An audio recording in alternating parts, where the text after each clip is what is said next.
Welcome back, everybody, to Sims Complete. Here we are. My name is Iron Eagle. Thank you for tuning in today.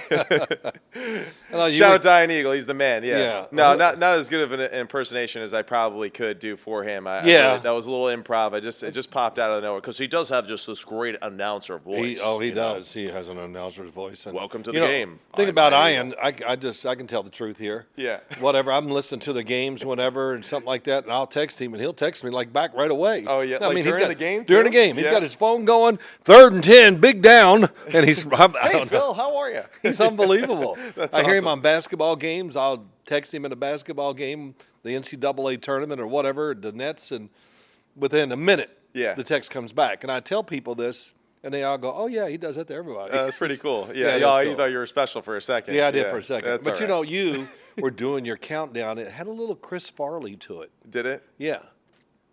In what way? Well, you know how you said it. How you do it? Do the countdown again. I can't recall exactly how I just did it. Yeah, okay. That's it. I don't blame you. Be a chicken. Don't try to do it in front of the camera. Yeah, it's all right. Yeah, all right, what's going on? Big guy. Yeah, big guy. Big weekend for you, okay? Yeah, why? I went 0-2. You went 1-1. Now you're 4 games behind in the picks. Damn. So do you want to go 4 points to potentially tie, or do you want to go for the whole thing? Well, we pick the Super Bowl next week? made the agreement it'd be worth 4, but if you want to go more, look at you. What difference does it make to you? Who are you, Minnesota Fats here? Are you trying to hustle me, boy? Yeah, I was a pretty good hustler growing up. Yeah, I know you were. Shoot a lot of pool. Don't play me in ping pong for money. Oh, that's right. Well, unless you're playing Coach Toll, who's just the wall. Hey, I'm just going to return it every time. Okay, Yeah. That's it. I'm not trying to score. Yeah, it worked out well for him. He won did. 1 out of 13 games. That was pretty funny, actually, when we had those. We had a crowd going. watching us play. Yeah, it was a little nerve-wracking at first, and then after we got going, he's not going to win many. The ping pong table in the garage with Phil Simms playing the great coach Greg Toll. Yeah. In the garage like that. You're right. Everyone's drinking beers, just like, this is a hell of a game. Look at this. Oh well. Pretty good stories though. Yeah, but so you're 4 games behind. Okay. We'll decide what we do for the Super Bowl and how to. Maybe we'll include the Pro Bowl games as a way to. No, we won't.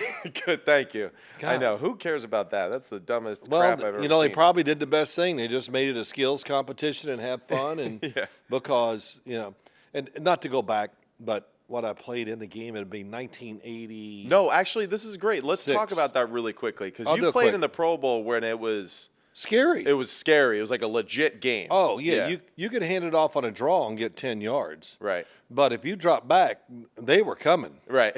And, I remember telling Joe Klecko, he was in the game on the defensive side. We did something before we flew to Hawaii. And I said, man, Joe, come on. If you hit me during the game, I don't know what to say. It's just wrong. Yeah. Don't worry, Phil. I won't hit you. My ass. That didn't last long. I don't know. I'm going to say it was the second series. I get kind of hit and fall down after I throw it. And I look up, and it's Joe Kleck on time. I said, Joe. He goes, oh, no, you're good. You're good. And I'm playing for the Jets all these years later. It's before a game. We're warming up. Right. He's being honored right before the game, right? He's kind of doing like one of those things for the fans. He comes up to me. He goes, hey, Matt. He goes, love everything you're doing. All the Jets guys I feel like really kind of loved my story and all that too. And he comes up to me, he goes, hey, he hits me and he goes, just tell your dad that. And I was like, whoa, you're a psycho, man. But he hit me and struck me real quick like this. And I'm telling you, I'm in the, quote unquote prime of my career. And I was like, whoa, this guy's got some hands on him. He was unbelievable. He was even now. Yeah, that's what I mean. And I was like, whoa. And he's just like, just tell your dad. Yeah. And I'm like, okay, you psycho. But, he was great. But the Pro Bowl, I would get in the huddle and go, okay, I'm going to get rid of it really quick. Everybody, here we go. Here's a pass play. Because I would say it every time before a pass play. Right. Just touch them. I'll get rid of the ball. The good thing was, though, you were on the NFC team, which to me I feel like was loaded with probably the best defensive talent in the NFL at the time, right? Well, the problem is I was going against the AFC defensive talent. No, I know, but I'm saying you're typically playing against the AFC I got in your regular season schedule, which is, to me, was – you got the 85 Bears, you guys, the Eagles, their pass rushers, the Redskins, their defense. Like, I feel like you were going against, in the regular season the best conference consistently. Yeah. Oh, yeah, it was back then. And You're then right. the AFC, all right, like I know it's the All-Star game, but it's just think about what the AFC quarterbacks were going against with Well, the great thing about teams you were seeing. Yeah, John Robinson was the coach. He was so cool. Yeah. And I'm making Is he CFA? What's that? Is he the CFA guy? What do you mean CFA? Charlie F around? Yes. He was. Okay. Yeah, CFA. Yeah, I've kind of Yeah. forgotten that phrase too. And we're going to have 10 minutes of CFA, and that was Charlie around. And because I asked, It was on the schedule. Yeah, it was on the schedule. Coach, what is this CFA? Oh, that's And he goes, listen, assistant coach is going to get you guys and do whatever. Me, I'm here to have a good time. But he was so cool. And one time I came to him on the sideline. We got to put in a couple plays. Right. And I put in these seams. And I hit a few of them. And I come inside. Is there anything you want, Coach? No, you keep going because if anything goes wrong, I'm going to blame you. And he goes, but you could. No, he goes, but you could throw some more of those seams. Those I like those. Yeah. And then the other thing is we come in at halftime. It's just two quarterbacks back then. Okay. Me and Jim McMahon. Right. Jim McMahon doesn't come to the locker room. He was sitting in the stands eating hot dogs. Are you serious? And John Robinson goes, well, are you okay with it? I said, sure, I'll play the whole. Yeah. He goes, yeah, we didn't need Jim anyway. But Jim, he just won the Super Bowl. Yeah, so he was kind of just. This Pro Bowl was like, are hanging. you kidding me? Yeah, no doubt. From everything that he went through. Listen, he is so funny. Yeah. It's you can't even believe it. Is the story true that he was on the sideline during the Pro Bowl with beers too? No, I don't think I didn't see the beers. Oh, okay. But yeah, he had flip flops on. He was wearing flip flops. I think he was. I might not be 100% sure, but I'm pretty sure. That's awesome. And I think he was just kind of hanging out just in case if I got nicked or something. I Yeah. guess I don't remember seeing him in the second half. Right. But yeah, that whole Bears team was over there with us. So Yeah.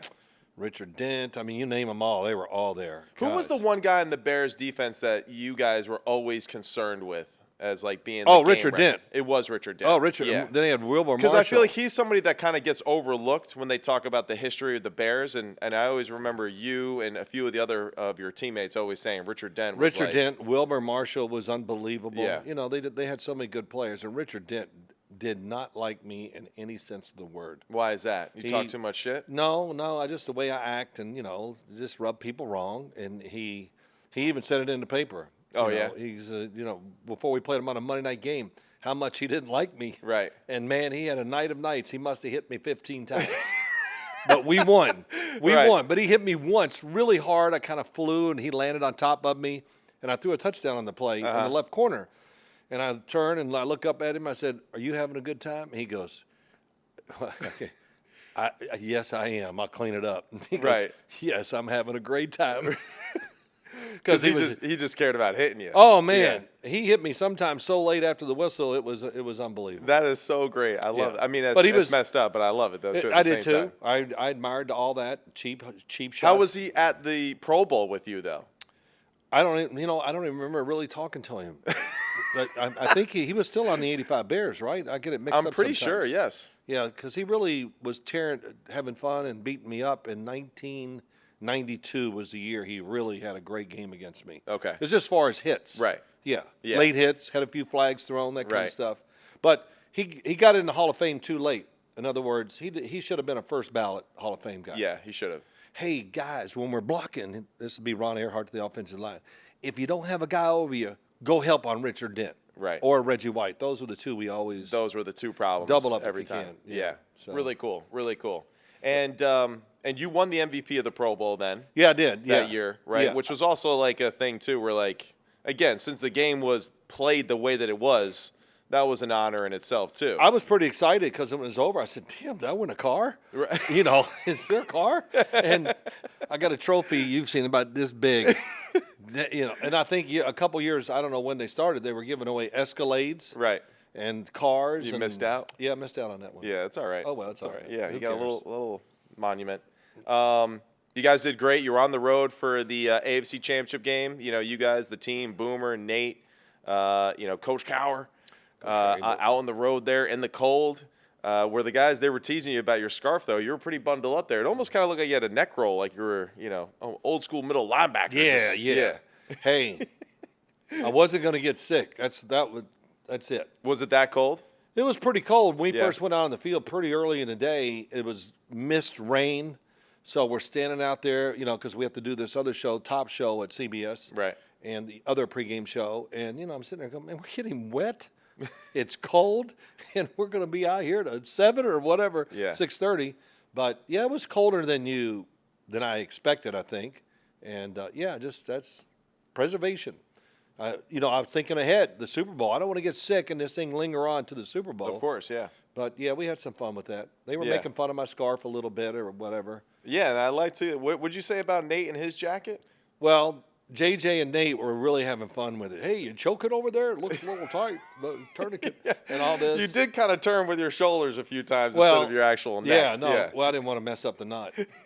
Of course, I didn't tie it either. Right. Rich Valenza, a guy that helps out in these big games. Yep. He puts it on. He's got, and I'm like, I could never do that. Right. But, JJ and Nate were having fun with me. So they got me on air, and I said, JJ, I used to wear a jacket like you got on in grade school. And Nate, now I know where my living room couch went. and Nate's so cool. Yeah. Man, that's a good one. Yeah. And No, he Nate's said the it man. about 2 or 3 times. So when we do the Super Bowl pregame show, I'm going to be on high alert that Nate is going to get me. Something's going to happen. And yeah. I'm going to just let it go. Right. And know- then now know on what the I way back for them, Yeah. right, from the game, they Yeah. take the ride on the train, I guess. Yeah, they Did came They back, caught the yeah. train. So what happened? What was the story with that? Well, I just read it today. I knew about it yesterday on Monday. Today's Tuesday. Yeah. But I saw more about it, and they were just waiting for the train. And a fan from Baltimore came up, and I'm sure he had a few beers. Otherwise, why would you come up against Boomer and Coach Cowher? And then Nate was a late arrival, which, you don't want to do that against Nate either. Because Right. Nate's a big dude. Yeah, he is. He is. He's big. very He's- deceiving. Yes. Yeah, very big, deceiving. thick, and tough. Got Right. hands, but whatever. So the I mean, guy, he was an NFL receiver, so yeah. So he's got a pair of hands. Right. So look out. But I guess they, just reading. I haven't talked to any of them or anything like that.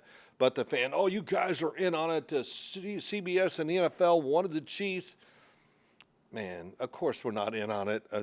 But the guy had a few beers, and I think it got a little contentious. And Nate, I guess, was getting something to drink or going to the restroom, whatever, and he came out, and I guess he really settled it down. Just Right. want to, yeah. like, he kind of backed the guy down, like. well, I don't know if Yeah. he did that, but I'm sure his size and his voice. Right. I don't Right. know. I can't wait to hear the whole story from him Yeah. when we talk this weekend. That's great though, and that's just like that's so silly. That's Oh. where sometimes the fans they don't even get in the fact that they're thinking that you guys are. It's like Twitter. Yeah, Because they you were in a can meeting take- with Roger Goodell, and Roger was like, "Hey, make sure that the Chiefs Yeah. win, guys." And don't tell anybody we're Yeah. doing this. It won't get out, I'm sure. But it's like Twitter. You can hide behind something there, and you know what I mean? You can be mean. Yeah, And they're very mean. Many times I would leave stadiums and, oh my God, I didn't know I missed tackles and threw the interception because Sam's you, whatever. The only time, and not always, but sometimes it really does get rough. Jim Nance and I were doing a game in Green Bay. The Jets were playing, Matt. Yeah, The Jets beat them 42-3. right. I turn to Jim and I say, hey, look, when we leave the booth, it's a pretty good walk to the car. Let's go fast because, man, they're going to be whatever. Right. He goes, yeah, you're right. So we get out, we're walking, and you know what we heard? Hey, we'll do better next time for you guys. Thanks for coming. Yeah, I mean, you believe that? it's pretty cool. It was so cool. So I'll never forget that. The Green Bay fans Christopher's were got a story like that too. When he was playing for Texas, they went on the road to Nebraska. This is Right. the year too where I think they were like top 5 in the country. Nebraska was still like really good. good, right? They were hanging in there. They weren't quite the national champion, but they were a pain in the ass. Yeah. And he comes out of the locker room, and there's the tunnel to the stadium, and he's like, "There's Nebraska fans." 5 Oh. or 6 deep on both sides of the tunnel, and he Right. goes, "Man, like he's used to the Oklahoma thing, Yeah. and he's getting ready. He's like, this is gonna be Rough. something, Yeah. And he starts walking, and all of a sudden he's like, he's shocked because the fans are going, "Hey, give us a great game, man. Let's go, Texas. Come on, let's have some fun. We want to see what you're about. We got, Wow. And he was almost like. Yeah. He goes, it almost shook me more than them talking Yeah. crap because they were so positive and Yeah. like rooting for us to just give them an entertaining show. Yeah. And it turned out to be a really good game that day Yeah. in Lincoln, Nebraska. So that was Well, it almost unarms you. Yeah, Yeah, it you're does. Wow, they like us. Yeah, disarms. It's built disarms. Okay, well, I was close. Yeah. Unarmed. Yeah, it on arms you. Well, I didn't Yeah. pay attention in every class. That's right. built- Just Mrs. Stein's spelling bee. Yes, that's Yeah. right. Yes. All right, so let's Yeah, get to the go. football Sorry for here all the real bull. quick. Yeah. I was going to do something about the Super Bowl. We'll get to that later, Luke. We'll talk about that next time, just because we spent too much time on some of the other stuff. We'll talk about Big Phil and obviously your presence in the Super Bowl and its history too, which is pretty cool. But we'll do that for our preview show next week. Big Philly, let's start with something really simple here, okay? Yeah. Ravens, Chiefs, Ravens. What the hell happened? Well, you tell me. What was your first thought when you were watching the game? Because really, I had to, when we do the pregame shows and all this stuff, you have to really go back and rewatch. Yeah. Because it's hard to see everything. When you stand on the sideline, it's worthless. Yeah. Hell, it's just you just go, damn, they're big. Right. That's all. But what was your first thought about the Ravens? And Man, my first thought was just, holy damn, did they play tight? I mean, especially Lamar in particular, right? I just thought like a little uncomfortable, kind of trying to force being a passer a little bit at times, as far as just him specifically. Now, as far as a team, I thought that big picture wise, why are you trying to intimidate a team that has already accomplished way more than your team has ever accomplished? Like I feel like their focus was like, we're gonna go in there, we're gonna get in their faces, we're gonna intimidate the Chiefs. The intimidation factor really should have been about you just like executing and playing hard and playing physical and just being nonstop with your presence. And I feel like they got caught up with the outside factors of like, we're going to talk smack. We're going to get in their heads. And it's just like, how are you going to get in the heads of a team that has been won through Super Bowls? Yeah, that's been through the amount of AFC championships Right. they've been, that I know they haven't been on the road, but like they don't give a damn. They're excited the fact that they get to go on the road and kind of rub it in your face that way. Man, players love to be yelled at and cursed at. Playing on the road, honestly, is more fun in a lot of ways. All players love it. Yeah. You come out. So that was disappointing to me, is just the fact that I feel like their focus was kind of like on the outside noise of the game instead of just the execution of what they're doing. Of what they're doing. We'll get into that too. But I understand. You're right in saying it. I think they were. I really believe this, that the Baltimore Ravens were so confident, and why not, and cocky. Right. Yeah. And being, which you got to be. Yes. Yeah. There's nothing like being cocky, but they let their emotions. It was definitely a big part of the game. Not before, whatever happens ends, but even during the game, their emotions were a huge problem for their football team. Right. Kansas City on the other side, hey, they're not angels, but they were out there, and I would just say this: Kansas City on offense and defense, if I was grading them 0 to 100, I'll give them 95s on both sides. For sure. And I especially, and I made this point to you everywhere I talked about Baltimore's offense. You're the Kansas City defense. Only one way to play them. You have to blitz Lamar Jackson. If you rush 4, when Kansas City rushed 4 in the game, they did get the sack fumble, right. But it took about 9 seconds to get it. No, you're right. They protected him for about 4.5 seconds on that play. So it was a coverage sack. But right? as I watched the game yesterday, every time they played 4-man rush and went after Lamar, it was awful. Yeah. It really, they just couldn't get anything done. Right. So they did what other teams, what I've seen, 6-man, 5-man rushes. It's like rush 3 or 5 or 6. 3, 5, and 6 was that was my number. 3, 5, or 6. They did rush 3 a couple times, if I remember, and they spied him a little bit. I don't know if that was going to work. He stood in there and threw it. But the 6, and then they even had 4-man blitzes. Right. You know what I mean by that? Yeah. Well, here they are, and then these drop out, and other guys come. Right. It was really. So it was a 4, and what you're trying to say, it was a 4-man rush, but they kind of gave the deception of like you weren't sure exactly who was coming. Certain people dropped out, other people added on 2 to would make drop it 4. out. And the confusion of that, I think, allowed Kansas City to obviously play faster and confuse them just a little bit too. Yeah, it did. But, overall, when you watch the game, man, Lamar had a lot of time to throw the ball. Yeah. Even on some of the blitzes. I mean, that O-line of Baltimore Ravens, it was one of the top 3 in the NFL. Right. And they showed it in that game. I thought they played like it. They gave him plenty of time to throw. And, hey, whatever. It just didn't work out to that aspect. So. Yeah.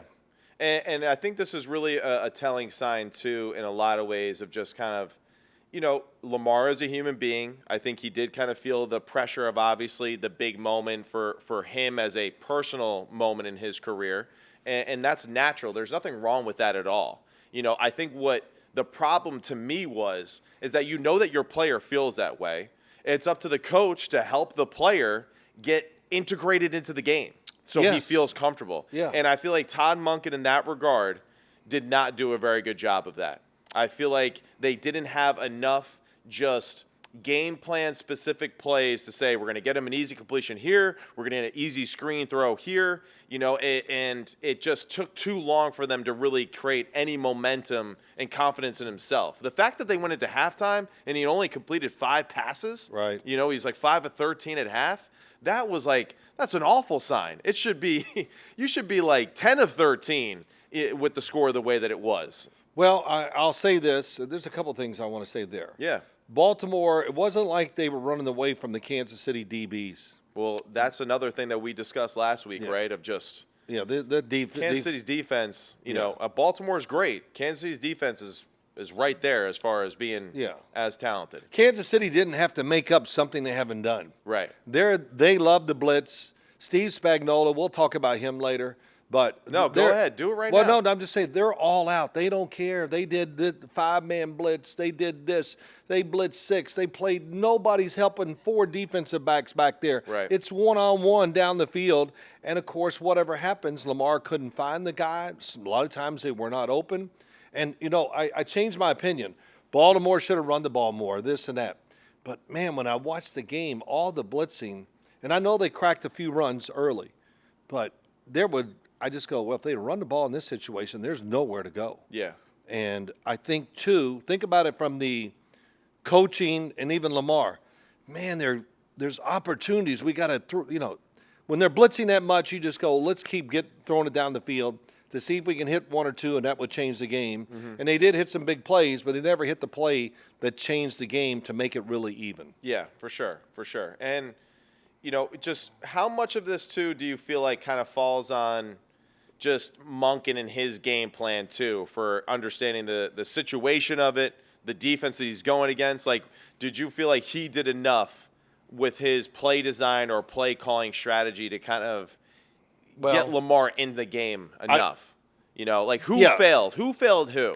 Did Lamar not execute enough? Or did Monken just not really dial it up in a great sequence? Well, I must say, even though they're up there, the argument is, and it's probably the good one, we don't care. Running the tips. Look at Kansas City's offense during the game. Okay. Man, right from the start, the management of the game on the offensive side, I gave them credit because you had to. Andy Reid, Matt Nagy, they did a terrific job. They would run it up in there and get 2 yards, and it didn't deter them. And, of course, when they threw the ball, a couple rollouts, a lot of quick screens. A lot of receiver screens. So they knew that, listen, they're managing the game right from the get-go. Right. 2 drives for touchdowns. And I just was like, wow, not only are they managing the game, calling the plays, being patient, they're milking and I even turned to everybody on the set, all my guys with me, and I went, damn, I think Kansas City's milking the clock already. Yeah. They were trying to shorten the game, it seemed like, right from the very start. Right. And the last, just whatever. What made it tough on Baltimore? Patrick Mahomes understood the situation of the game, how it's played, who they are, and can you name me one play where you thought it could have been an interception or anything like that? That's right. I can't. Not one. Not one. Not one sketchy play. So, yeah. It was really unbelievable by Kansas City in so many ways. And I'll say it even here right now one more time. When you look at it on as you and I follow the league, and we look at it on paper, who do you think the better team was? The Ravens were. It was the Ravens. Yeah. That was a huge, big-time Super Bowl team. Yeah, I know. You said that on the set I had of CBS. to say it. Yeah, and you're right. You only get so many chances. No doubt. And everybody, they're young, they'll come back. Man, I know how this thing that's goes. That's not guaranteed. Yeah. No, hey, the Eagles. I hate when people say that. The Eagles last year. Well, they're all young. They'll be okay. Well, how'd that work out? Look at him now. Yeah. Got I know. embarrassed. Joe Burrow, oh, he'll be back. Well, it's not so easy. Yeah. You know, I mean, and I think we kind of get blinded by the fact, well, they can get back because we see the Chiefs do it. We saw the Patriots do it.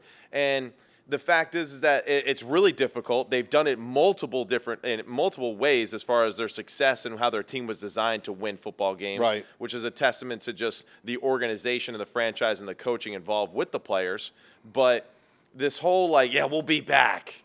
You know, I remember when we were with the Falcons and everyone was like, yeah, we'll be back next year. And I'm like, no, we won't. I'm sorry. We're a good football team. Our offensive coordinator's leaving. I don't care who's coming in. He's going to be the head coach of the San Francisco 49ers, and that's big shoes to fill. Yeah. He was a huge part of what our team was built on, and it built off of what our defense and Dan Quinn was doing. So I hate that sentiment of oh, yeah. It's just kind of don't wait to do what you need to do today, tomorrow. Just do it. Get it done. And I feel like this isn't a great example of that for the Ravens. They missed opportunity with a Super Bowl caliber football team. They showed, again, Todd Monken's had a great year, but also Todd has to, adjust to the NFL game and just calling it. And I think Andy Reid kind of gave us a little masterclass of all of his failures because, he's had more failures than anybody in his NFL career, right, with Philadelphia and all that. But he really did game plan the hell out of this game. Man. The receiver screens at the beginning were awesome. They really were. It was almost all deception. It was. I mean, everything. The screens, move Patrick. Yes, Patrick throwing it this way. The formations, the movement. They always were moving. Yeah, it was great. I want to make this point too. They were patient with the run. I know they got the lead, but they've been patient that way. But yeah, you said 32 attempts. I think only 82 yards. 89 is what I wrote down. 89. So they're running it to run it.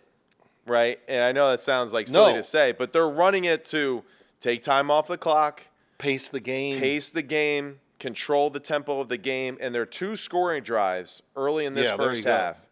10 plays, 86 yards, 5 minutes and 45 seconds, capped off by a great back shoulder throw on great coverage, but when you throw it perfectly on back shoulders to great tight ends like you did to Bavaro all the time in your career, Kelce and Mahomes link up on that one, even though Kyle Hamilton is all over it.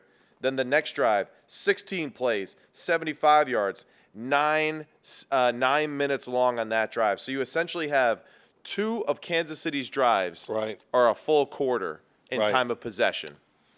Greatness. And, I'll talk about it later, a couple things real quick. But, the back shoulder throw to Kelce, you're right. They do this. This is nothing.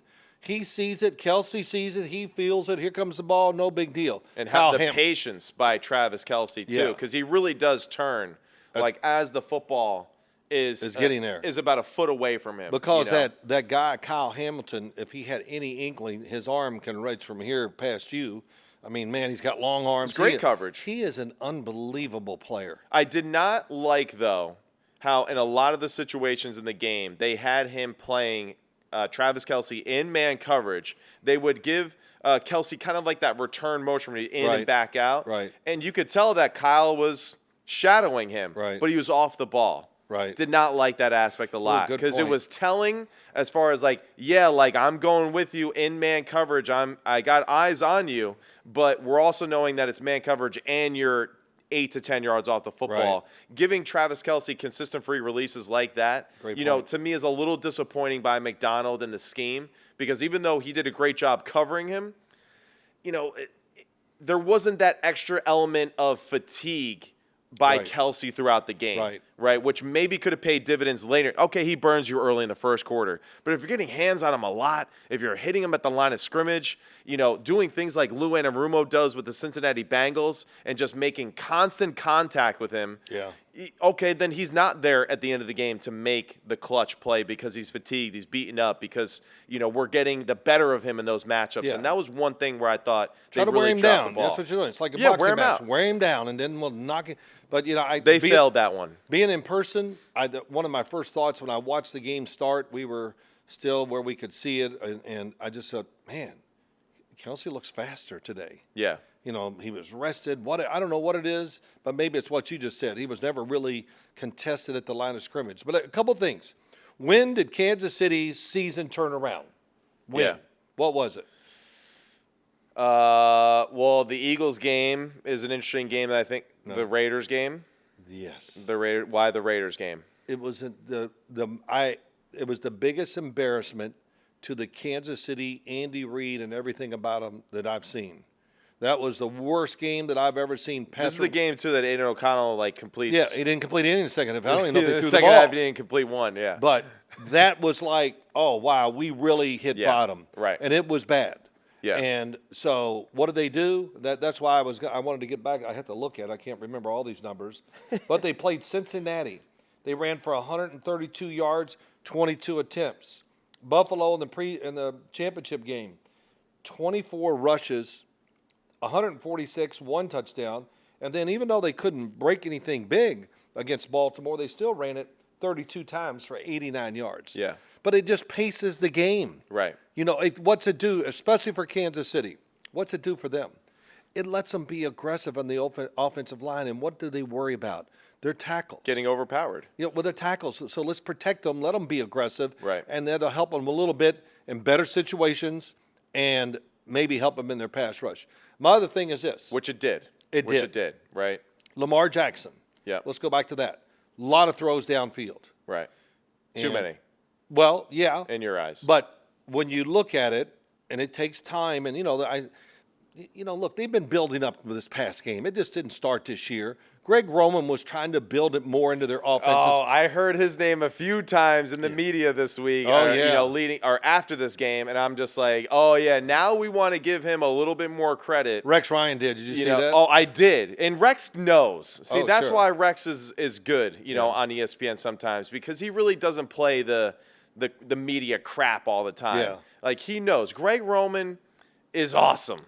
No one has helped. Everyone keeps talking about Harbaugh and how great he is with mentoring quarterbacks. Greg Roman is really the one that has been there for all of that stuff. Yeah. Revolutionary with Andrew Luck and the 3 tight end system there at Stanford. Yes. Right. Then the Alex Smith and his rebuild. Then the Colin Kaepernick thing. Right. Making him an all-star football player. He was an all-star football player, but helping him amplify his talents and abilities. And then Lamar too. And don't forget Tyrod Taylor. In Buffalo. Helped him get to the Pro Bowl. He was a career backup with Baltimore. He believes in him, tells the Bills, bring him up there. I was in camp with them too. Yeah. And he loved Tyrod, and I could see why he loved Tyrod, and Tyrod brought them to the Pro Bowl. Went to the playoffs that year. He went to the Pro Bowl that year. So Greg Roman. Yeah, I get tired of hearing it. I do too. So it's just he held everybody back. He created the greatest running game in history. Yeah. And then he was making the transition. And listen, nothing against Todd Monken did do, I think, a terrific job this year. He did a great job, yeah. He didn't get impatient. They built themselves into this passing team. Right. But my point about Lamar is this. I wish I'd have thought about it just watching the game, but it's, when you're there, there's a lot going on. It's too much going on. Right. But the deep throws, I thought Nelson Aguilar, when he went down the left sideline, yes, that was probably the biggest miss of the game. It was huge. And it kind of, I don't know, he always missed high. But I'll just say, but you got to, only with the experience, and you have to do it a lot. You see certain throws down the field, and this is a line drive missile. And the receiver will know if you've done it enough in practice and in games. Oh, he might back shoulder me, or he's going to throw it over the guy's head so I can snatch it before the defensive back reacts. And the other one is when you see a certain situation, then you lay it up over the top and let them run and keep the guy behind them. Right. And I just thought the judgment in so many of those plays was wrong. Did he underthrow one throw? No, he overthrew all of them. I don't think so. I think every one was long. He had the one down the left sideline. I can't remember who it's to. It would have been in the fourth quarter. Yeah. Man, he should have bombed it in the air. Yeah. And just see it. The receiver had great position with the defensive back right behind him. He wasn't going to be able to get by. He threw the football a little flat on a lot of his deep balls. Yes. And that's where I feel like his judgment as far as dropping it in or being on point was a little off that way. Right. It was a little quick as far as just flat, and it carried on him, all of them, right? And significantly too, 5 or 6 yards. Yeah, he was. There were a couple that were close misses, but a lot of them, you're right, they were 5, 6 Yeah. easy yards, whatever. My last thing about Lamar is just this. The interception, you were unlucky. I mean, and I mean it in this way. You know, you can't see he looked to the right. Yeah. And he was looking over there. Then he turns, he sees the receiver. It looks pretty good. And he goes, as he throws it, well, he's looked to the right. The backside safety, Deion Bush, you know, he's looking at the quarterback. Yeah. And he sees him looking there. So he says, well, hell, let me start going. Oh, and it was an easy interception. So I could see that happen to a quarterback. It was also a bad throw, too. Yeah, the throw was really not going to be good enough either. Technically, to me, that was one where he tried to throw it soft. And it should have been high, a crush job. And he dropped, and he babied it essentially. Right. You know, he tried to place it. You know, and as I say to my young students, you know, just like don't throw to the guy, throw through the guy. Yeah. You know, and I feel like that was one of those where he threw it and he kind of guided it a little bit because he wanted to drop it in instead of just following through it and just flushing it, and it fell short. You know, and Isaiah likely didn't do enough of a demonstration to turn back to force the ref into a situation where, like, oh, is that a penalty? He kind of turned, but it wasn't enough to really, like, make, I feel like, a deliberate move to it, you know. Well, so that was, you know, one of those moments where it just – no, you're right. You know, you got to be aware of those. Like, play through it even more aggressively in those situations. Don't look for the penalty. Force the penalty to happen. Yeah, and right? Yeah, I don't know. I just – this is very general, but – anytime you see the tight end going down the middle, it's a rip job. You don't ever layer; you just rip it in there. Well, I mean, it's to me it was back end line with touch, right? Where it's like it's him or nobody, right? And you're essentially throwing it through the goalpost, right? Or it's 8 feet off the ground to Isaiah Likely, and it's like you're saying, it's hard as hell. It's a missile. I said it was going to be the last thing, because we'll go to the next game. No, it's all good. This Lamar is Jackson, no. Hey, here's the other thing you and I talk about. And I should have said this on TV too. You know, it's always, but time is limited. That's why we're here, though, dog. Yeah, I know. I love this. When you think about yourself and put yourself in Lamar Jackson's shoes. That's pretty difficult, but okay. Yeah, but no, I know it's a stretch. I'm dreaming. Okay, I have some crazy dreams. Sometimes a lot of times they're bad, but this is the good one. That's why you don't watch Equalizer before bed. But okay, keep going. But so here he is, and you know, first off, he got out of some sacks because he ducked and did this. People don't realize he's big, he's strong as hell, and when you can run as fast as he can and you're jacked up, you're going to be hard to bring down. Right. You know, that's for sure. But here's my point. If you're Tom Brady, Drew Brees, you know, even me, of course, quarterbacks, we have to anticipate. Because that's we're not going to be able to run out of trouble, so we got to get rid of the ball, and you anticipate the guy hadn't even he's going to make the cut, let me feather the ball out there, and he catches it or whatever, or I miss him. But Lamar doesn't have that anticipation, and of course, why? Why would he? If he doesn't like he wants to see it so he can throw it hard. Right. And why do that when if I want to, I'll just go ahead and run. No, you're right. This was a great point you made last week because as I was watching the football game, I thought about what you said 3 or 4 occasions. Right. You know, where it's like this is a throw where feather it out there to the sideline, let your receiver go and get it. There was one to Odell, I want to say is maybe in the second quarter, where they run a little clear out. He does a little dive in and corner, right? So he dives in, gets vertical, breaks back out towards the sideline. It's man coverage. He beats the man. He's in trail coverage, the corner. Right. And it doesn't even matter if he throws it good or not. Yeah. Just lay it out to the sideline. He's going to run and catch it for at least a gain of 20. Yeah. And if not, he goes for more if he breaks a tackle. And that was an example of, like, he didn't see it, and that's why he didn't throw it, but it was there to be had. And that's something that, you know, I guess – and a player that's going to win the MVP for the second time in his career, right, and as talented as he is and as good as he is, that is a useful tool that he needs to start to trust in his ability to anticipate in throws versus certain coverages, particularly against man coverage. Yeah. You know? So, and this is really, it's not a knock on Lamar, but it's also kind of just shows like every quarterback that I teach out there too, I don't give a damn how good you are. There's something that you can get better at. You know, Tom Brady, as great as he was always trying to get a little bit better at something. Throwing. You're never and throwing. Exactly right. He couldn't. Yeah. Couldn't throw it good enough. That's where it doesn't matter if you're Lamar or if you're starting the quarterback position now. There's always something you can just get a little bit sharper with. And that, to me, like you mentioned, is one of the bigger things that he needs to improve on a little bit for his future of his game. Time will, I would say he anticipates better now than he did 2 years ago. Right. Or maybe even a year ago. Right. But even during the offseason, you on air, you get ready to throw the ball before he comes out of his cut just to start training yourself. Yeah. And then, of course, it's up to the coaches and just to keep training him during training camp all the time. And I'll tell you, if that ever comes around, which it will, once running becomes less for him in games, the anticipation and passing will get better. Will get better. So, Has to.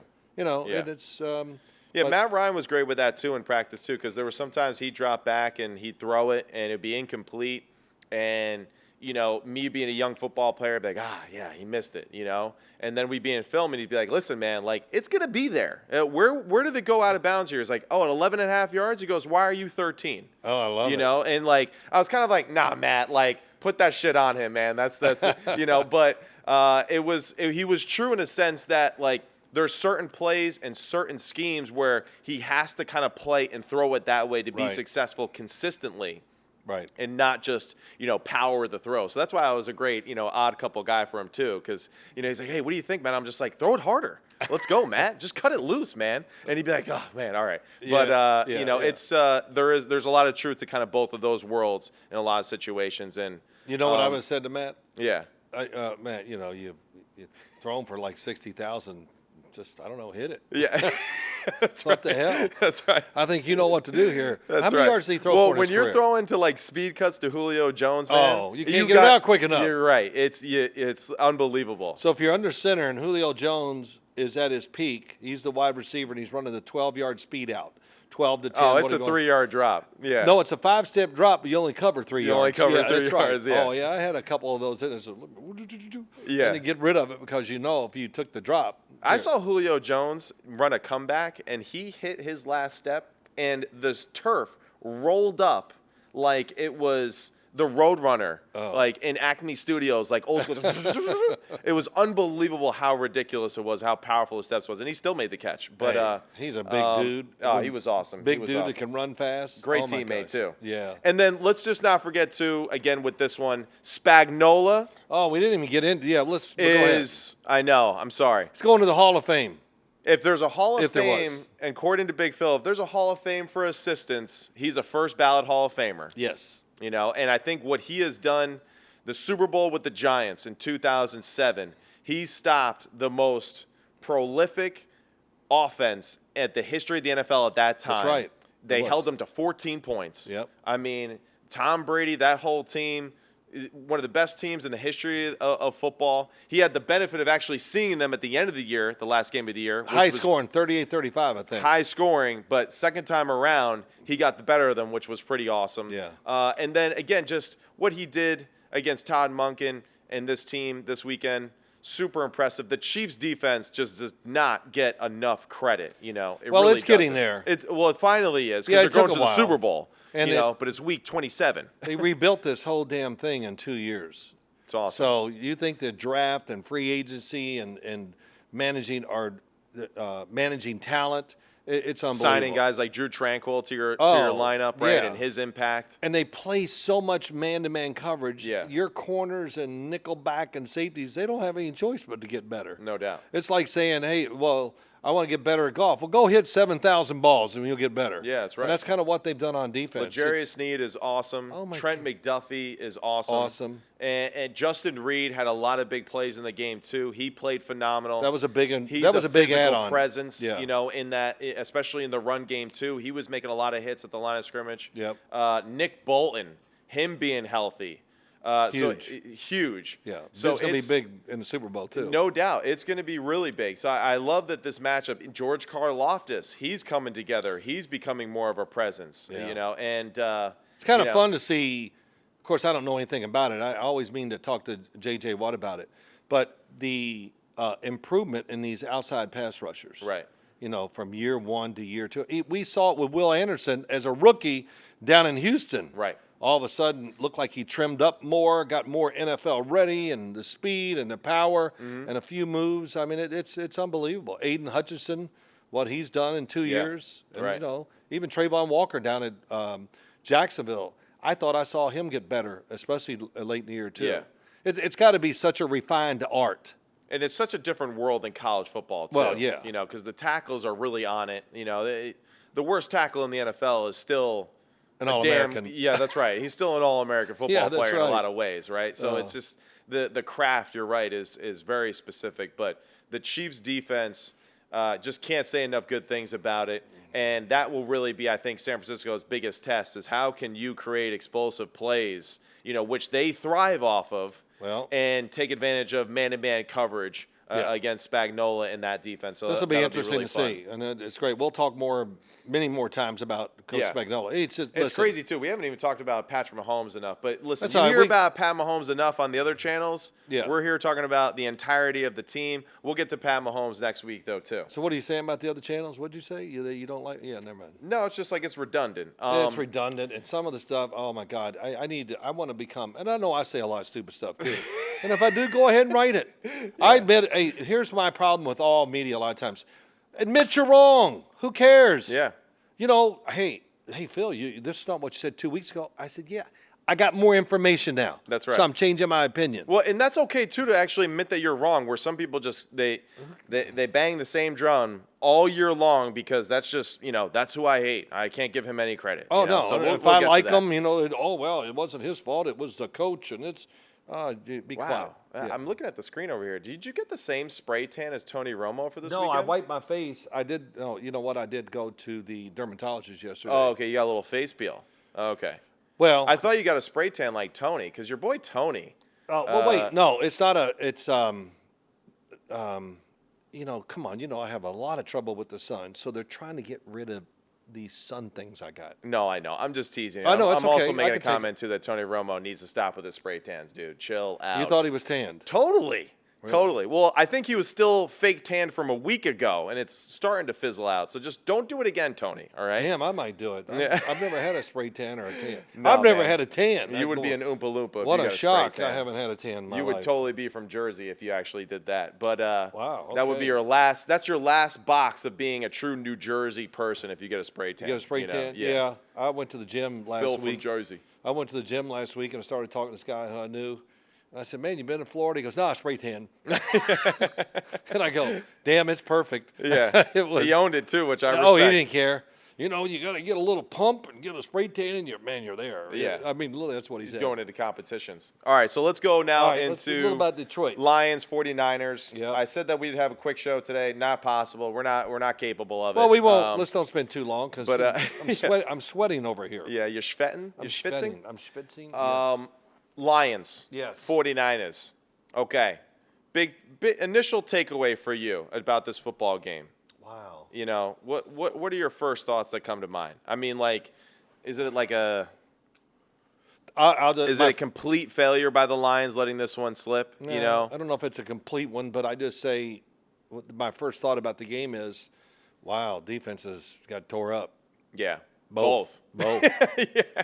I mean, so that really is my first thought. I didn't get to see that game, so I watched it on I wanted to see the TV copy and listen to the announcers and see, all that stuff. Right. But man, it just was like, well, who's going to run out of scoring? I don't know. It was unbelievable. It was shocking. So many plays, completions, runs, everything. Now, Detroit, let me just start with this. Good offensive line. They ran the ball well. They threw it well. And it just comes down to what? A coach's decision, maybe, if you want to get into that. Yeah, I think that's part of it. But, the Detroit Lions, even though they lost in the championship game, still one of the big surprises of the year, no doubt. Yeah. So I'm going to give them a little credit and for what they did, and then we'll dissect them here in a second. What was your thoughts? Now, I also kind of had that same sentiment, though, with the Ravens, though, too, of just like, we'll be back. And it's like, Yeah. There's a reason why it took you this long to get back in the first place. Right.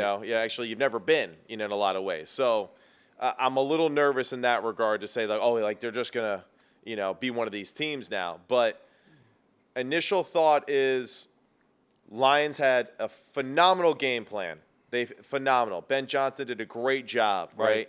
Got them going quickly, explosive plays.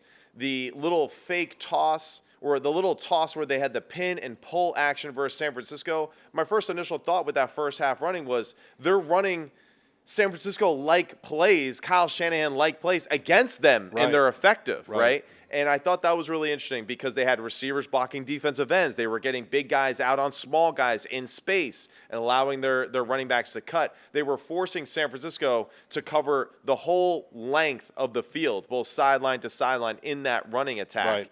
If you go and look at Jahmyr Gibbs' touchdown there in the first half, count how many San Francisco defenders are outside the numbers when he cuts back for the touchdown. It's like 8 or 9 guys. So I think that scheme was awesome. Yes.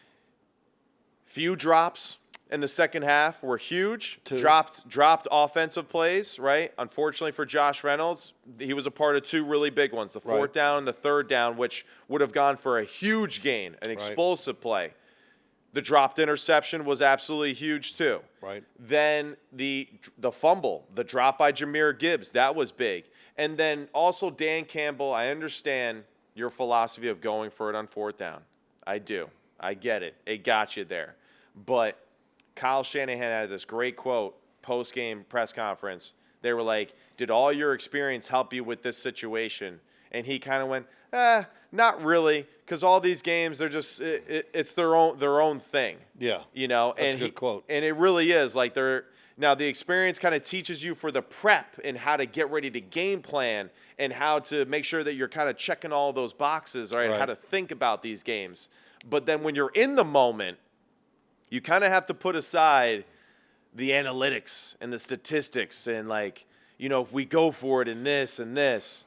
You got to put points on the board. Now, I know they're 40-yard field goals, but, you know, if you're an NFL kicker and you can't kick a 40-yard field goal, then why the hell is he on your football team in the first place? Let me argue that. Yeah. Okay, he kicks the field goal, the one you're talking about, put him up 27-24 by 27-10 at the time. Yeah. 17, 3 scores.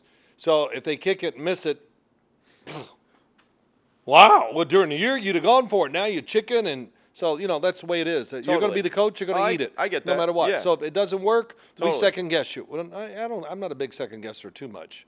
I'm going to second guess if I first guess it while I'm watching the game. If I'm watching the game, oh, no, don't do that. I mean, I was second guessing the Kansas City Chiefs going for it on 4th and 1 there in the first quarter of the game. Yeah. And they got stopped. I said, but it wasn't like I said it out loud to everybody. Yeah, I didn't mind that one, actually. Yeah. Deep in their territory, they were kind of dominating the football game. 1-yard run, though, into that run. defensive front sometimes. I know, but, you know, You're right. It's easy. Like that's one where I'm just like, it's so early in the football game. If we Yeah. don't overcome this one, then we're not the better team anyway. Remember Tom Moore, the offensive coordinator, right, of Peyton Manning and all the places he's been in. Yeah. Detroit had a great run there. As I said to him once, you know, Tom talks like this. And he's a great dude. And I said to him, you know, after a game, do you ever look at the play sheet and what you did and just go, wow, I should have done this, should have done that? Phil, we're all geniuses after the fact.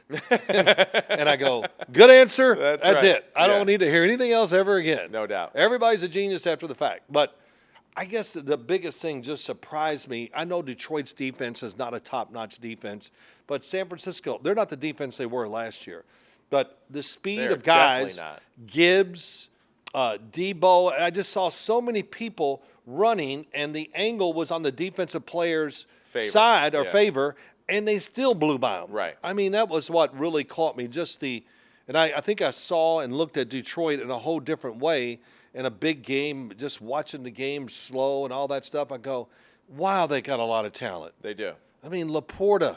Yeah. The offensive line's and he's ridiculous. banged up, and look how good he was still playing. Him. Yeah. 2 running backs that are tremendous. For sure. The wide receivers, Jamison Williams, I think he's going to end up he's starting to get it. Right? I hope so. Amon St. Brown, we know he's good. Yeah. So, I mean, boy, that's a lot. So Right. I don't see how this team can fall apart next year. We'll see who's the next coordinator because Ben Johnson, you know, the word is he's going to Washington. Right. So yeah, we'll I see mean, that's a little scary too. And that's also something like big picture wise, like not to get into it too much right now, but just, you know, going forward, you got to start paying these assistants almost like they're head coaches on your staff. You know, almost is the word. You know, that's what I mean. Like, all right, if my head coach is making 10, you know, if you got a really good offensive coordinator and you want to keep your team intact and keep building the momentum of your team, you got to pay him close to $10 million too. You know, I hate to say it like that, you know, like, but yeah, you know, the difference is you're building up the team to only get them, you know, to flatline, you know, at their most important part, especially when they're starting to figure it out. Yeah, well, everybody kind of wants to I think most coaches sooner or later want to be in charge of the whole thing. And yes, I think the opportunities don't come often. Yeah, that's right. Because a year ago, Dan Quinn was the hottest prize guy there. ever. Yeah. This year, not so much. You're at least not as highly prized as he was a year ago. Seattle, that's still waiting on that. Right. So it's just kind of like, got to strike while the iron is hot, right? That's a reason why that's the old cliche for that situation. But you and I say this all the time about assistant coaches. Get them in there and give them a contract where they're not allowed to go to take a head job. But do it early enough. Once you see it, you know it. Ben Johnson broke onto the screen, or to me, not this year, but previous year on Thanksgiving Day, I went, oh my God, he's got every pass protection in the world here down, this, that, and because it was the first time I think I really dove into Detroit when I saw it. I was like, this is special. Yeah. But the big thing is, not draft picks this year. If Ben Johnson leaves, who's the next coordinator? That's the big one. Yeah. And you and I know, coaching in the NFL, you have more impact on the team than any major sport by far. For sure. Coaching makes good players become stars. No doubt. And some guys, you know, especially quarterbacks, don't get it done. Well, how the hell could they get it done running this offense? Yeah. And with this talent around him? But, you know, it's the only way, you know, I don't want to get into all this again, but that's all we judge on TV. Well, they didn't win, and he's 4-12 as a quarterback. Yeah, he's really good, but you can't see it because of the talent, the coaching, the scheme, everything. So, You're right. You're right. It's just it's not stressed enough, and also too, it's just it's hard for people that have never really participated in it to really understand, you know, what it really takes to be a good football team, and that's really what it comes down to. You know, it's just that no one actually has that firsthand experience of like, you know, man, we had a great game plan. We executed it. We put people in positions to be successful. Even Patrick Mahomes, right? Think about his career too. Oh my gosh. Now listen, he's a first ballot Hall of Famer right now if he stopped playing today. He didn't even have to play in the damn Super Bowl. He's first ballot Hall of Famer. But at the same time, his first year in the league, he's watching his team go to the AFC Championship game. He's a part of a winning culture. Right. You know, he's turnover prone in college. Well, clearly. What was his record in college as a starting quarterback? What was he, 500? 13-19. So, you know, he's turnover prone in college. He's 13-19 in his college record, and yet still he's a winner in Kansas City. Why? Because it's a winning culture. It's a culture that understands how to win. It's a culture that understands how to utilize their players in the best way possible, surrounding them with talent and execution and game plan. Well, they saw him. You know, come on. I'm just saying most teams draft a quarterback when they stink. Yeah. You know? And great then point. they build them up simultaneously. If they can make it. If they can make it, yeah. You know? And most quarterbacks don't. Where in his case, he's playing for a team that's already playoff bound. You know, that's still a winner already. So I feel like it was like a perfect situation as far as, you know, for him in particular to understand what the NFL was about. Oh, no doubt. I mean, Matt, you know, I remember the draft well. Your brother, Christopher, said he should absolutely be the first pick of the draft. I go, you know, yeah, I like him a lot, but you don't have to say that 2 weeks after the Super Bowl. Can we give it a little more time to breathe? Yeah. And but, you know, will his style work in the NFL? And I said this pretty quickly on CBS, that now everybody's looking for Patrick Mahomes. If you don't have some of those traits, we don't want you anyway. That's right. You got to make all those sidearm throws and everything like that, which we've known for a long time that it's not important. It's really important. No doubt. I remember Rex Ryan teasing me when I was with the Jets, being like, why do you throw it like that sometimes? I'm like, because there's someone standing here, and I have to throw it around him? Yeah. Like, what do you want me to do this? He's like, get a higher release. Yeah, get on top of it. I'm just like, no, like, I'm not saying I'm like Patrick, but, you know, you did teach me how to do those type of things to navigate how to play the game, right? Yeah. And that's something that now it's like it's the only thing, you know, which is great. But it's really, hey. We're getting off topic, though, too much. No, it's okay. Yeah. Last thing about Patrick Mahomes. Didn't play that year. Alex Smith did. Did you see his game that he did play the last game of the year?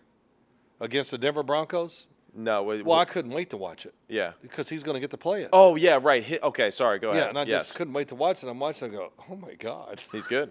I was laughing. Yeah. He was literally running this way and threw the ball. He was going almost straight back and threw it down the sideline for like a 30-yard gain. I went, that's. And I guarantee the announcer was like, he'll get that out of his system the more that he plays. Probably. You can't do this Yeah, in the yeah, NFL. yeah. You can't Like, throw now the ball look. across the field. But don't ever say that. What we see balls every game thrown across the field. Quit saying it. It's a cliche and it's wrong. If you can't throw it across the field, you can't be the quarterback. Right. Okay. Too many opportunities. Yeah, no doubt. But get back to Detroit. I Give know me what some you more. mean. So with Detroit, second half though, my one confusion though, like my one moment where I'm kind of like, well, this is what you do, right? So it's like if what you do is go for it on fourth down the second half, well, why didn't you go for it before half? That's my concern. If you go for it on fourth down, then before the end of half, right? Go for it. Run it in for a touchdown. Why are we kicking a field goal then? Did you see Dan Campbell on the sideline? What? He kind of it was painful? He was struggling. Yeah, it was painful for him to kick the field goal. See, to me, that was a huge moment for San Francisco to get out of that situation with them kicking the field goal, right? Keeping it to 27. I feel like if you score a touchdown there and you make it 28, not to say that like it's that big of a difference, like, but it kind of is though too. No, if they punch it in 31. No, the score was 21, and they kicked a field goal to make it 24. 24, 10 and a half. If they go up 28 to 7 and a half, then I feel like it's a whole nother animal. Right. Because more so, too, just like the physicality of pushing them into the end zone before half that way. But that's my one debate, though, with Dan Campbell is like, if you go for it on fourth, well, then you should have done it before half, too. You should have stayed true to it then as you did in the second half. Because I feel like in the second half, it was more of a response to like, we're not gonna, get pushed around here, and it's just like understand the situation. There you go. The place that you're in too. You're on the road, right, in the NFC Championship game. Why the hell are you giving this team and this crowd anything extra to cheer about? Now I know missed field goal is detrimental, but everyone on the team will go, effing kicker, Yeah, Whereas when your offense fails, it's like we failed, So I don't know. It's just a little bit of a. I'm going to go with this. That didn't bother me because it's a feel of the game, and all of a sudden I could just see that it was tough for him to make that decision. Yeah. And it didn't bother me. I think the only one the biggest one to me was, and I don't even know if it's as big as we're making it out to be because of time on the clock, is at the in the fourth quarter. What was it? 3rd down and 3. They were 3-yard line. Yeah. And they had the running play in. And we were talking about it before we came on the show. They gave it a lot of deception, right? The run play, talk about it. They tried to. They tried to deceive the defense. Oh, we're going to pass because Jamison Williams was lined up in a blocking position. Yeah, which I didn't like because if you're going to run the football in that situation, let's just not even try to trick him and dick him here. Let's just line up and just say we're going to push you into the end zone. And who was the running back? And that was Jahmyr Gibbs in that situation too. Yeah. So another pass situation. Or no, it might have been, let me see. Oh, was it Montgomery? It was Montgomery. Oh, okay. It was for a loss of 2 yards. Wow. But just the formation, just line up in big people and run them over. Yeah. That was one of my things, though, too. Right. Because you're backed up in that situation. The defenders, it's kind of like, all right, like if it's a pass, it's going to be quick. It's not going to be this drop back. But if it's a run, we can strike quick as hell. And I feel like in that situation, that's where they kind of miscalculated personnel and the formation and what they were trying to do, too. Really good point. And also, at that time, let's see, he got tackled there, 3rd and goal at the San Francisco 1. Now they have to burn the timeout after that. So they burn their first timeout. I would even debate, why are we even waiting then? I would have said on the 1st and 10 from the San Francisco 24, kick the field goal then. Well, you could have, At that situation, with 1:39 left. 3 timeouts. With 3 timeouts left, kick it down, still play field position, and try to get a 3 and out with your 3 timeouts and give your offense a chance to have the ball with a minute and change left. You'd probably at best, have a minute 20, maybe not that much. Maybe. Yeah, no, I mean, I think Greg You Olson. still got a minute plus. Greg right? Olson, I think, talked about it, right? He might have. I don't know. Yeah, during the game, he goes, I was kind of yelling at the television a lot at the end of this football game. okay. So, yeah. That's just not like you. Yeah. But, yeah, they could have kicked it. I'm pretty sure he said it when he goes, you could kick it, save the time, and no, you got to – but he said onside kick. You could have kicked it off, but you still had your timeouts and then had a chance. I like what they did maybe better. That touchdown and thinking that way, it's the defense. They're fast, San Francisco, whatever. They're going to make tackles. I don't know if you're going to – I don't think they could have – it would have been really, really tough to drive down the field and get that touchdown. That's I hear. I would have taken the chance with San Francisco in that situation. With the way that you had been potentially cutting them up in some other passing concepts too, I would have just thought that with tempo, more of a vanilla defense, we can play fast, get the football out of our hands quickly, save time obviously with being able to throw it over the middle with the time left still. So you're not forced to throw it to the sideline if you have a minute and change left. You can be relatively aggressive in certain situations of throwing the football over the middle and spiking it. No question. So that's where I feel like they kind of missed that opportunity against a defense that was giving up big plays, wasn't really locking down your team. And, I would have been in one of those situations, like if I was the coach, be like, hey, let's kick it here on third down. Let's kick it here on second down, when we're going in.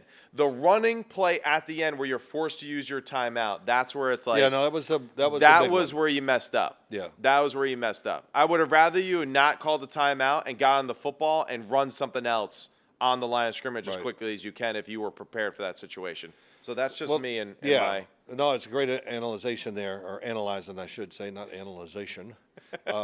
You've had a few Phil-isms here today. Well, hell, I'm tired. The dermatologist burnt my damn face yesterday. But you and Tony Romo getting. Man, and it hurts too. Yeah. Well, that's why I tell everybody, stay out of the sun. Whatever. But, hey, yeah. But Jared Goff, let's talk just a little bit about him. You talk about those scenarios. You know what the first thing that came to my mind? Yeah, if they played the defense the way they were playing San Francisco, the one thing Jared Goff does, to me, his best throws, his accuracy, his power, I mean, he can really rear back. I mean, he's not afraid to let it go. No doubt. But in cuts, those are, to me, his best throws. Yeah. He drives more of those things in there. He did against the 49ers, too. Yeah. He smoked a few of them in there. He did. And that would have been I can almost see that we got to get down there and get a touchdown that, hey, we're going to protect the sidelines a little. So that might have been open for him. But, it wasn't his best throwing game, that's for sure. No. But he made a lot of big throws. And if you say this is how many points we're going to score in the game before it starts, you'd say, well, that's plenty. We'll be okay. Yeah, if you score 31, we can handle it. No doubt. Now, maybe not in Detroit's case, just because, that we know they're not the superpower on the defensive side of the football. But, overall, disappointing loss for Detroit. We'll get more into Brock Purdy next week's show, just because there's plenty of, obviously, to talk about with him and Patrick. I said we wouldn't talk about Patrick, but we kind of found our way talking about him a few different times. But we'll get into more Brock and what Kyle and them have done, too, with this offense, the style in which they played. And I think, too, the one thing to keep in mind, big picture, when you're in these situations or watching it at home, when you go in the halftime of those games, Kyle and them are kind of like, we couldn't play any worse. Yeah. So go out there and just throw that shit around. Yeah. And don't worry about it because, we're already losing. It's already over. So as soon as they kind of knotted it up at 24, it was over to me. Yeah. And I feel like it's like just that, you wound the beast, but that's kind of when he's at his most dangerous. And that's kind of what happened with San Francisco. You wounded him, but that also kind of gave them the well, shit. That's a pretty good way to go in. You know what they did? We might as well lose by 80 at this point, so let's just do it. He took the pressure off his players. For sure. He took the pressure off his quarterback, too. That's why Brock is throwing it across the field for a 5-yard completion. Yeah, he let it go. Because it's just like, who cares at this point? Hey, well, maybe we'll have to do this, because I'll be in Las Vegas next week, the whole week. So we might come back later this week and do a Super Bowl preview. Okay, great. Yeah, I would love to do that because, I want to get into this Brock Purdy thing because it just hurt people that he brought him back again. And, so, yeah, you know what I mean? No doubt. Yeah. No doubt. It's unbelievable. Well, I don't want to use all that, but there's a great writer up here, Mike Lupica. You know who he is. Yeah. And he was at our Super Bowl. And my last question of the week, I guess it's a Friday morning or a Thursday. I don't know which day it was. We're going to go to practice when it's over. It's all cool. I'm having fun. I said things about John Elway. Well, what would you have done, Phil, if John Elway came to Morehead State? I go, he'd sit on a bench until I graduated. And the writers all laughed. Yeah, right. It wasn't a big story. Didn't even worry about it, because you could talk to him then. Yeah. And but Mike Lubick, his last question, I said, yeah, what is it, Mike? I got to go. He goes, do you know, Phil, that if the Giants lose no matter what, it's going to be your fault? And I got, hey, man. Great, I said something like, "Oh, great pep talk, thanks, Mike." Right. It's just like, wow. Yeah, appreciate it. But it was a different world then. And yeah, well, that would have been. But that's the case with Lamar a little bit this week. Lamar, that would have been the case for Brock. You know, I mean, it honestly would have been the case for Goff too if this was 2 years ago. Yeah. Where he would have been just crushed. Well, now they're talking about his contract already. No doubt. So he's gotten past that. So Yeah. it's going to take time, and it's just a great sign again, though, too. Like, it doesn't matter. It doesn't matter if you think he's good or not. He's the perfect quarterback for that team right now, and so be it. You got to watch him this weekend. Enjoy it. Yeah, that's right. So that's right. Just eat it. Yeah, we'll talk about that more, though. There's a lot to talk about, and I'm looking forward to doing it. Yeah. And what do you say when the show's over? Hey, Big Phil, thank you as always. Thank you to Believe Network for believing in us. Thank you to IMP Studios. I'm Ian Eagle, and this is Sims Complete. Now, hey, as we always say, as Coach No, Stoll not would as say, we, you. as I say, toodles. Yeah, Toodles. I'll see you next time. Yeah. And See you next hopefully time. I won't be so sunburned or whatever next time. Oh my God, it's terrible. Look at you. You're like a giant mirror. Shut All your right, ass thank you up. so much, everybody. Toodles. Yeah.